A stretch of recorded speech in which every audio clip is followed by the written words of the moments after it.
What is anti jamming? Option हमारे पास है making sure a printer doesn't jam, फिर है preventing someone from blocking your communication, उसके बाद है turning up the signals volume, making the message travel faster.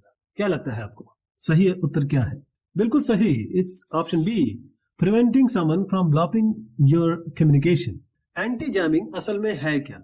अगर आप संचार कम्युनिकेशन की बात करें तो एंटी जैमिंग एक ऐसी तकनीक है ताकि आप रोक सके, घटा सके उन प्रभावों को, उन इफेक्ट्स को जो कि या तो जानबूझकर या गैर इरादतन किया गया है आपकी कम्युनिकेशन को इंटरफेयर करने के लिए, जैम करने के लिए।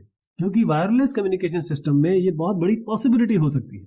जैमिंग यानी कि रुकावट वो तब होती है जब कोई जानबूझकर यानी कि इंटेंशनली या गलती से भी एक्सीडेंटली आपकी कम्युनिकेशन को या तो ब्लॉक कर देता है या ओवरवेल्म कर देता है।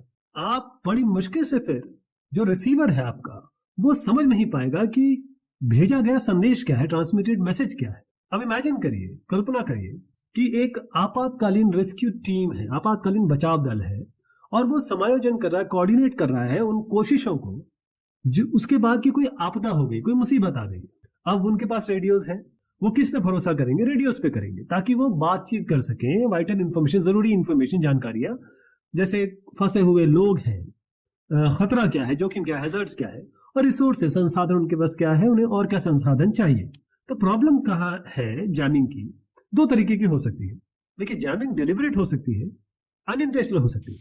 डेलिबरेट का मतलब ये है एक दुष्ट आदमी है, खराब आदमी है और वो चाहता है कि आपके कम्युनिकेशन को डिस्टर्ब करना, और वो क्या करेगा कि एक बहुत स्ट्रॉन्ग सिग्नल भेजेगा उसी फ्रीक्वेंसी पे जिस फ्रीक्वेंसी पे आप कम्युनिकेट कर रहे हैं, जिससे अवरोध पैदा होगा, रुकावट पैदा होगी, इंटरफेरेंस होगा। अच्छा, अनइंटेंशनल जैमिंग भी हो सकती है।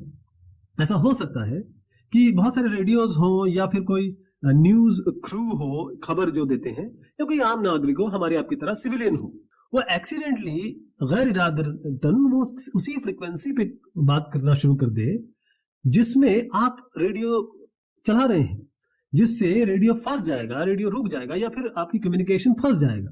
तो किस तरीके से फ्रीक्वेंसी हॉपिंग स्पेक्ट्रम, या ये कहें कि एंटी जैमिंग के लिए हम क्या क्या कर सकते हैं? पहली चीज है FHSS, frequency hopping spectrum. Radio जितने तेजी से फ्रीक्वेंसी स्विच करता है और पूर्व निर्धारित प्री डिटरमिन्ड पैटर्न में चेंज करता है कि जो फ्रीक्वेंसी को ब्लॉक करने वाले, रुकावट पैदा करने वाले, उन्हें पता ही नहीं चल पाएगा। अगर जैमर आपको टारगेट करता है एक फ्रीक्वेंसी को, कम्युनिकेशन फिर भी चलता रहेगा अनइंटरप्टेड, क्योंकि किसी को लगभग असंभव है ये कि जैमर जान सके कि आप कौन से पैटर्न में फ्रीक्वेंसीज चेंज कर रहे हैं। एक फ्रीक्वेंसी में तो आपको वो नेस्तो नाबूद कर देगा, लेकिन अगर फ्रीक्वेंसी चेंज करे तो नहीं कर पाएगा। अब सिग्नल इंक्रिप्शन भी आप इस्तेमाल कर सकते हैं एंटी जैमिंग को रोकने के लिए। जैसे जो मैसेजेस हैं, आपके संदेश हैं, उनको इस तरीके से एनकोड कर दिया जाए कि अगर जैमर उसे पकड़ भी लेता है, इंटरसेप्ट भी कर लेता है, तो उसको डिसाइफर नहीं कर सके, वो पढ़ नहीं सके, उसको समझ नहीं सके। एक और तरीका है एंटी जैमिंग के लिए, वो है एडेप्टिव पावर कंट्रोल।